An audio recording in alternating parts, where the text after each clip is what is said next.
Hello and welcome to this evening's Daf and Daf 36 Amud A, the Babli Steinsaltz edition. So we'll dive straight in. It could enter your mind to say, since benefit from disqualified consecrated animals is forbidden with regard to their fleece and labour, perhaps benefit from their blood is also forbidden, and then it require burial. Therefore, the verse teaches us that benefit from their blood is permitted. The school of Rabbi Shmuel taught that the verse, and drinks of the blood of the carcasses, from which it is derived that the blood of an animal that is killed renders food items susceptible to its impurity, serves to exclude blood that emerges in the surge due to arterial pressure at the moment of slaughter while the animal is still alive, and does not render seed susceptible to its impurity. So what does that mean? So the phrase Parat Ladam Kiluach She'ena Machshir Es Hazroim, to exclude blood that emerges in a surge that does not render seed susceptible to its impurity. The only type of blood that renders food susceptible to its impurity is blood that emerges during the slaughter of kosher animals. The taste of blood that surges as one begins to slaughter the animal is that of blood of a living animal does not render food susceptible to its impurity since the animal is alive.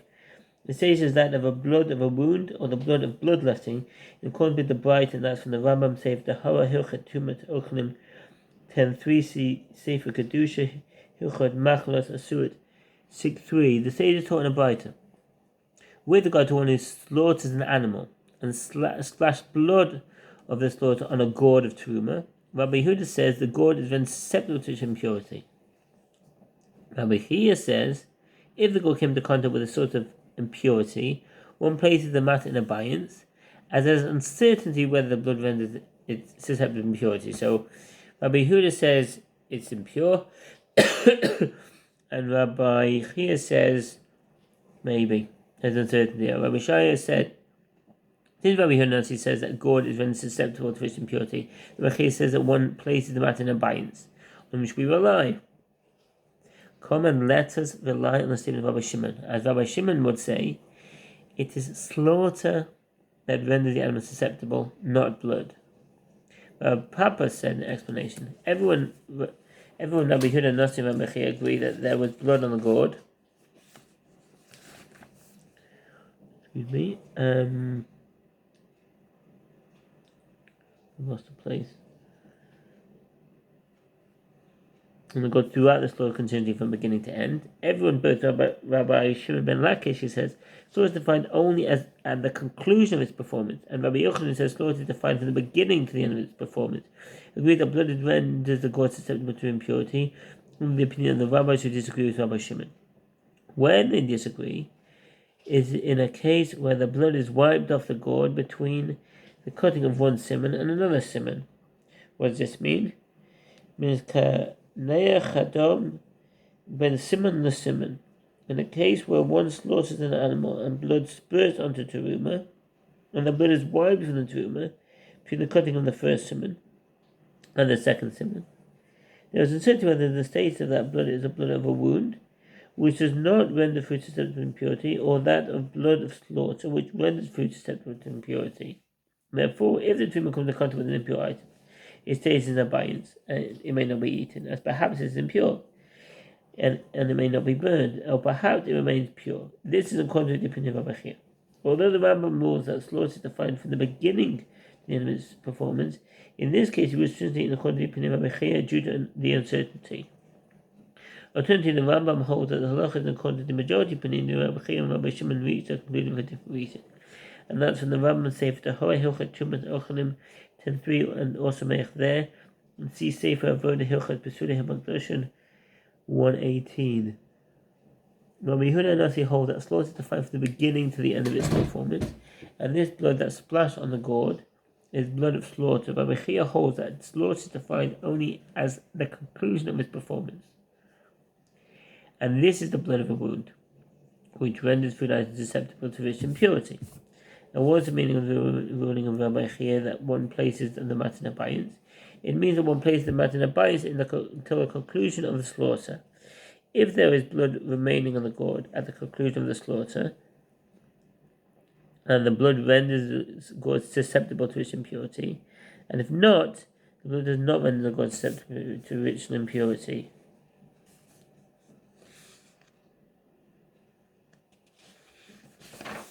Okay, the last.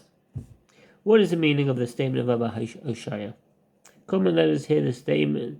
Come and let us rely on the statement of Rabbi Shimon. According to Rabbi Shimon, the blood of slaughter does not render food items susceptible to impurity. According to Rabbi Chi, the blood of slaughter renders the god susceptible to impurity. Migmar answers that in a case where the blood is wiped off the gourd prior to the conclusion of slaughter, in any event, the opinion of Rabbi Shimon and Rabbi Chia correspond to each other. One sage holds that the blood of slaughter does not render the god susceptible to impurity, and the other sage holds that the blood of slaughter does not render the god susceptible to impurity. The result is that Rabbi Yehuda Nasi, who holds that the blood of slaughter renders the god susceptible to impurity, is one sage stating an individual opinion, and the statement of one sage has no standing in place where it is disputed by two sages. Rav Ashi said that the term one places the matter in abeyance indicates that it remains in abeyance forever. It is a fundamental halacha uncertainty for which there is no resolution. And in the case where blood is wiped off the god prior to the conclusion of the slaughter, the halacha is unclear. This is because Rabbi Chia is uncertain whether the slaughter is defined from the beginning to the end of its performance, or whether the slaughter is defined only at the conclusion of its performance. And what is the meaning of his ruling that one places the matter in abeyance? It means that if the source of impurity comes into contact with a gourd, after the blood is wiped off the gourd, one may neither eat the gourd, or perhaps it is impure to rumor, nor one may burn it, or perhaps it is pure, the Gemara asks. And according to this explanation, what is the meaning of the statement of Rabbi Shaya? Come and let us rely on the statement of Rabbi Shimon. According to Rabbi Shimon, the blood of slaughter does not render food items susceptible to its impurity, while according to Rabbi Chia, there is uncertainty with regard to the state of the gourd. The Gemara answers that with regard to the matter of burning, in any event, the opinions of Rabbi Shimon and Rabbi Chia will correspond to each other. At one stage, Rabbi Shimon does not burn the gourd because it was not rendered susceptible to impurity, and the other stage, Rabbi Chia, does not burn the gourd due to the uncertainty. The result is that Rabbi Yehuda Nasi, who holds that one burns a gourd since the blood of slaughter renders a gourd susceptible to its impurity in contact with the source of impurity renders it impure, is one sage stating an individual opinion, and the statement of one sage has no standing in a place where it is disputed by two sages. And this is what Rabbi Chia is saying. In a case such as this, one places the matter in abeyance. One may neither eat the gourd nor burn it. Rabbi Shimon ben Lakish raises a dilemma with regard to a dry portion of consecrated flour that was not mixed with the oil of meal offerings.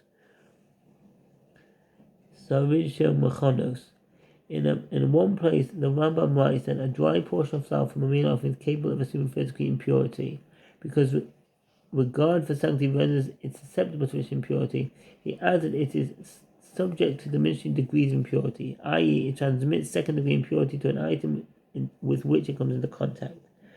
Elsewhere, he writes that it is uncertain whether it is a subject of diminishing degrees of impurity. The guest of Mishnah explains that one case refers to impurity by Torah law with regard to which there is uncertainty, and the other case refers to impurity by rabbinic law. Seif Taharat Hilchot Shah Avatumot 83 12-14. Excuse me.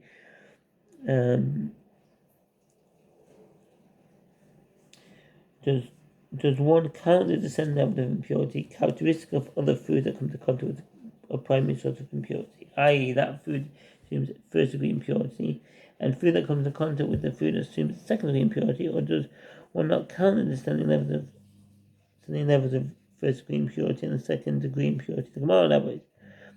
When regard for sanctity is effective, what does this mean? Ki mahanya chibas kodesh v'chol. The question being raised here is in essence the following.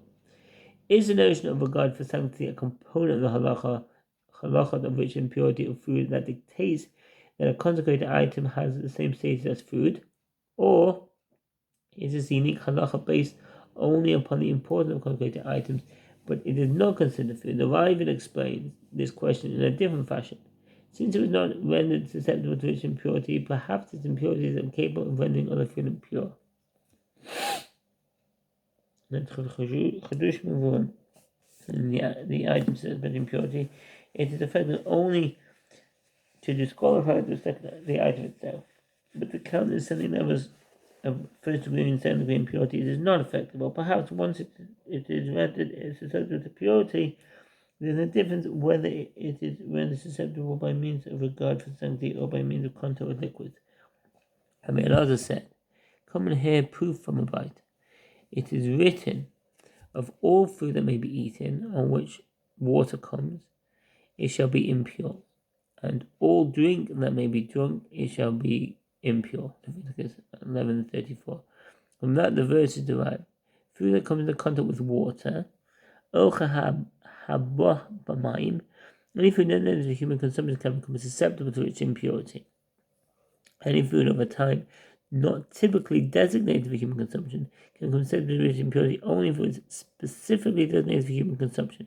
In both these categories, food is susceptible to its impurity. Food is susceptible to its impurity, only if it comes into contact with one of the second liquids that affect susceptibility. And that's the Rambam Sefer Tahara, Hilchot Tumas Oklim 1:1. It's then susceptible to its impurity. What does this mean? In other words, it's susceptible to assume first degree or second degree impurity. In the Jerusalem Talmud Chagiga 3:2, a statement is cited in the name of Rabbi Elazar based on the verse: "Of all food that may be eaten, in which water comes, it shall be impure, and all drink that may be drunk, it shall be impure." 11:34. Food whose susceptibility to impurity is affected by means of water is subject to diminishing degrees of impurity. And food whose susceptibility to impurity is not affected by means of water is not subject to diminishing degrees of impurity. Jerusalem Talmud also cites an additional derivation from the verse of all food that may be eaten in Leviticus 11:34. An item in impurity is due to the fact that it is food is subject to diminishing degrees of impurity, while an item whose impurity is not due to the fact that it is food is not subject to diminishing degrees of impurity. And to count the descending levels of impurity, but food that does not come into contact with water is not rendered susceptible to its impurity. Apparently, for a dried portion of flour that did not come into contact with a liquid was then susceptible by regard back for sanctity, one does not count the descending levels of impurity. Now, this is the first time I'm doing it, so I don't know how clearly it's coming through. The Gemara asks, is that to say that Rabbi Shimon ben Lakish does not have knowledge of the halacha, that only food that comes into contact with water is susceptible to impurity? The Gemara answers, this is the dilemma that Rabbi Shimon ben Lakish is raising. Is the halacha stated of consecrated food that is subject to regard sanctity like that of food that comes into contact with water, and one does not count the descending levels of impurity for items that come into contact with it, or no, its halacha status is unique? The Gemara explains that Rabbi Elazar, who cited the verse to resolve the dilemma of Rabbi Shimon ben Lakish, is not merely citing a verse that Rabbi Shimon ben Lakish knows, while he too is stating his proof from the extraneous formulation of the verses. Since it is written, but when water is placed upon the seed, and any of their carcasses fall upon it, it is impure for you. Leviticus 11:38. Why don't you know the verse of all food which may be eaten, on which water comes shall be impure? Leviticus 11:34. Is it not to exclude items that are susceptible to impurity due to regard for sanctity? The Gemara rejects that proof. No, both verses teach that food become impure only after it is then susceptible to impurity by one of the 7 liquids. One verse is referring to impurity imparted by a corpse, and one verse is referring to impurity imparted by the carcass of a creeping animal. And both verses are necessary, as had the Torah taught us the requirement of being rendered susceptible to impurity only with regard to impurity imparted by a corpse. One would have concluded that it is there that food requires being rendered susceptible to impurity by one of the 7 liquids in order to become impure, due to the fact that the impurity imparted by a corpse is less stringent, as a portion of a corpse the size of a lentil bulb does not render people or vessels impure. But in the case of impurity imparted by the carcass of a creeping animal, which is more stringent, as the creeping animal renders people or vessels impure with a portion of it the size of a lentil bulb, say that food is not required to be rendered susceptible by one of the 7 liquids in order to become impure. And had the Torah taught us the requirement of being rendered susceptible to impurity only with regard to impurity imparted by the carcass of a creeping animal, one would have concluded that it is there that food must be rendered susceptible to impurity. Due to the fact that impurity imparted by a creeping animal is less stringent, does not render people or vessels impure the impurity of the last 7 days. But with regard to a corpse, which renders people or vessel impure the impurity of the last 7 days, say that food does not require to be rendered susceptible by one of the 7 liquids in order to become impure from it. Therefore, it is necessary for the Torah to teach both verses. Rabbi Yosef raises an objection from the Mishnah in 33a to Rabbi Elazar's opinion that only with regard to food rendered susceptible by one of the 7 liquids does one count the descending levels of impurity, like first degree impurity and second degree impurity. Rabbi Shimon says they were rendered susceptible to rich impurity by means of slaughter itself. Rabbi Shimon is saying that they were rendered susceptible in every sense, and even to count the descending levels of impurity, first degree impurity and second degree impurity. Why is the animal rendered susceptible to impurity in every sense? Well, the slaughtered animal is not food that comes into contact with water. Apparently, even items that did not come into contact with water are susceptible to impurity in every sense. Rabbi said to Rav Yosef, Rabbi Shimon holds it is not susceptible to the Torah law. Rather, sage accords susceptibility by a slaughter of the animal, a state like that of susceptibility rendered by means of water by rabbinic law. Rabbi Zerach said, "Come and hear an objection to Rabbi Elazar's opinion from a Braita. In the case of one who harvests grapes in order to take them to the wine press, habosa lagas, and one harvests grapes in order to sell them in the marketplace or to dry them, he becomes susceptible to impurity and then comes in contact with liquid through his own volition. If one harvests grapes in order to press them and produce wine, they are susceptible to its impurity once he harvests them, even though no liquid fell on them, and they are rendered impure if they come into contact with the source of impurity. This halacha is a rabbinic decree. It is because at times a person enters his vineyard to determine whether the time for harvest has arrived. In order to ascertain whether they are ripe, he might squeeze a bunch of grapes on the vine, and the liquid drips onto the grapes that were harvested. Since ultimately these grapes will be pressed, he allows them to be squashed and release the liquid, and he does not want the liquid to go to waste. Since the liquid falls on harvested grapes of his own volition, those harvested grapes are susceptible to its impurity. I'm going to say for the Hara Hilchot Tumas Uchalim 11:1, see the arrived there. Shammai says the grapes are rendered susceptible to its impurity by the liquid that seeps from them, and Hillel says they are not rendered susceptible to its impurity. Normally Hillel was silent and did not respond to Shammai, accepting his opinion. Why does that liquid render the grapes susceptible to impurity, but the grapes are not food that comes into contact with water? Under would liquid renders food susceptible to impurity only if the contact was the intent of the owner, and here would not seep out of the grapes of one's own volition. Abai said to Rabbi Zera, Hillel does not hold that the grapes are susceptible by Torah law. Rather, sages accord susceptibility by the liquid, a status like that of susceptibility rendered by means of water by rabbinic law to count the descending levels of impurity, i.e. first degree impurity, second degree impurity.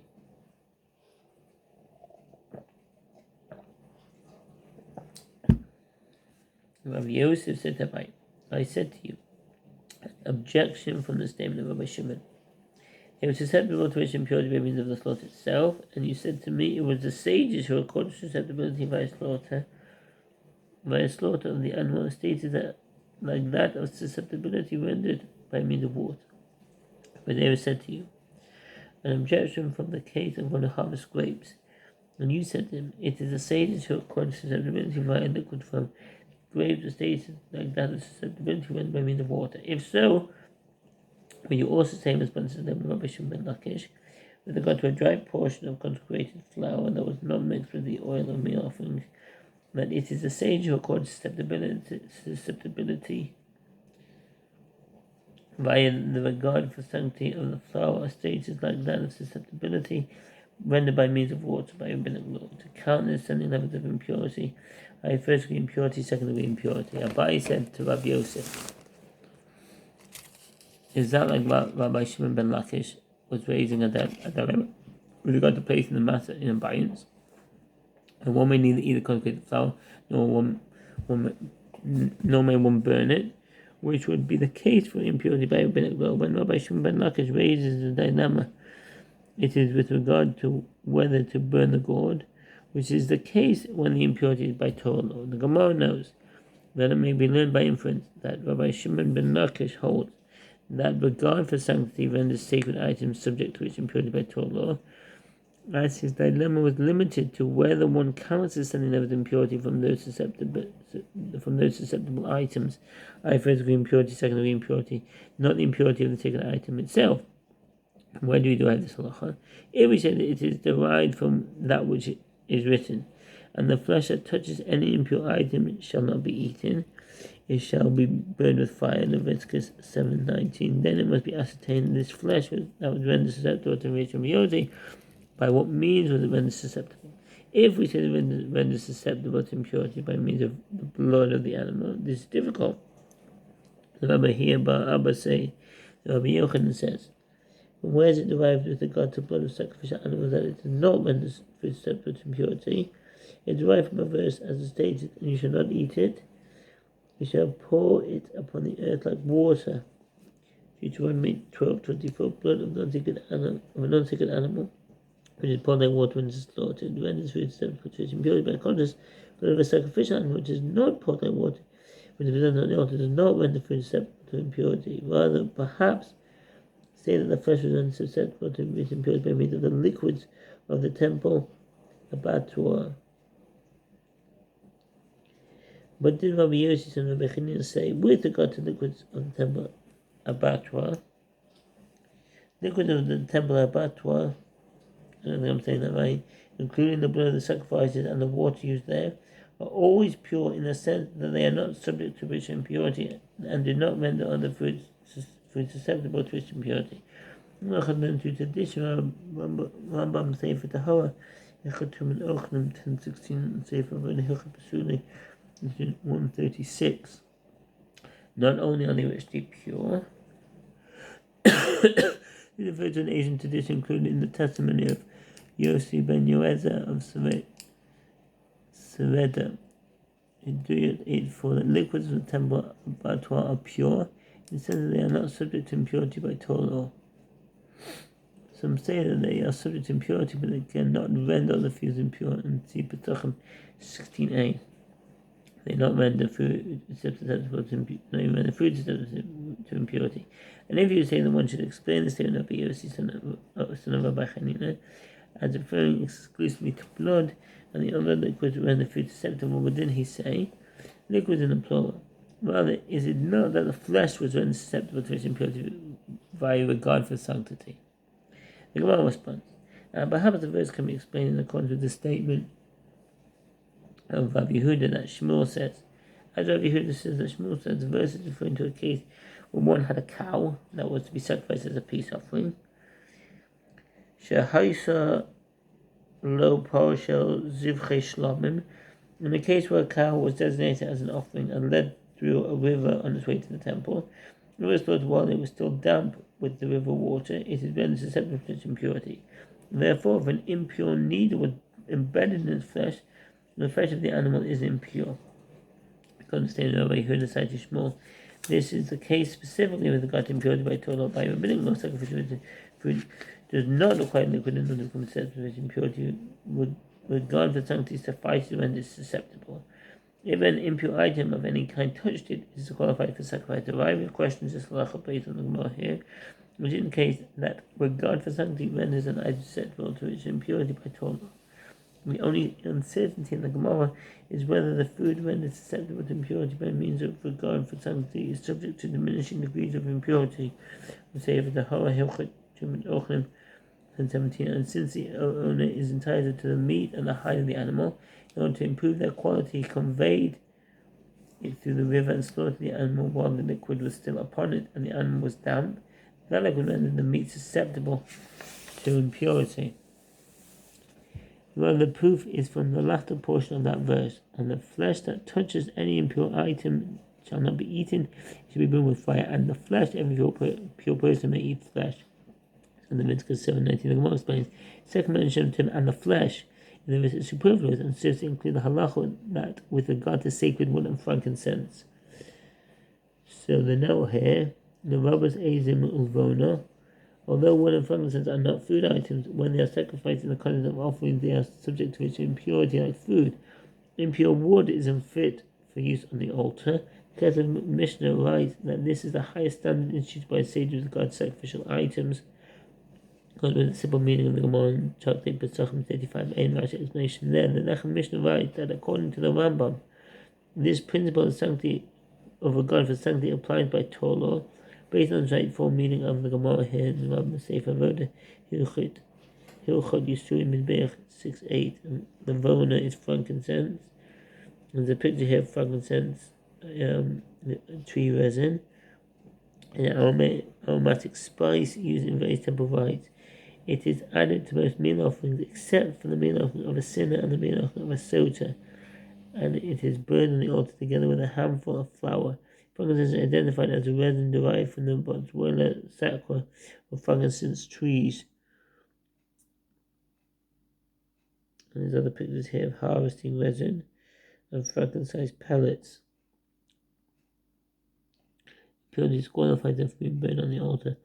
Are wood and frankincense edible, and therefore including the verse of all food that may be eaten, on which water comes shall be impure, Leviticus 11:34. Rather, Rabbi Shimon ben Lakish derives from this that regard for sanctity renders them susceptible to impurity, rich impurity, and renders it like that of food.